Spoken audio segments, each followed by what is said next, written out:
கர்நாடக சட்டப்பேரவை அமைந்துள்ள விதான சௌதா பகுதிக்கு சைக்கிளில் சென்ற கர்நாடக துணை முதலமைச்சர் சிவக்குமார் நிலை தடுமாறி கீழே விழுந்ததால் பரபரப்பு ஏற்பட்டது.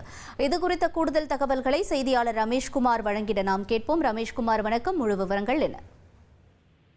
அதாவது உலக சுற்றுச்சூழல் தினம் 2025 முன்னிட்டு பெங்களூருவில் ஈகோ வாக் என்கிற ஒரு நிகழ்ச்சியை கர்நாடக துணை முதல்வர் டி.கே. சிவக்குமார் துவக்கி வைத்தார். அவர் மட்டுமல்லாது கர்நாடக வனத்துறை அமைச்சராக இருக்கக்கூடிய ஈஸ்வர் கண்ட்ரே மற்றும் தன்னார்வலர்கள், அதிகாரிகள் உள்ளிட்ட பலரும் அந்த ஈகோ வாக்கில் பங்கேற்றனர். இந்த ஈகோ வாக் என்கிற மிதிவண்டி பேரணியை தொடக்கி வைத்து அவரும் மிதிவண்டி ஒன்றில் இயக்கியபடி அவர் சென்றார். அப்போது சட்டப்பேரவை அமைந்திருக்கக்கூடிய விதான் சௌதா பகுதிக்கு அவர் தன்னுடைய மிதிவண்டியை இயக்கியபடி சென்ற போது அங்கு அடைந்து மிதிவண்டியிலிருந்து கீழே இறங்குகின்ற போது திடீரென நிலை தடுமாறி சிவக்குமார் கீழே விழுந்தார். இருப்பினும் சுதாரித்துக் கொண்ட அவர் அங்கிருந்த படிகளில் தன்னுடைய கைகளை ஊன்றி அவர் முழுவதுமாக கீழே விழாமல் தன்னை தற்காத்துக் கொண்டார்.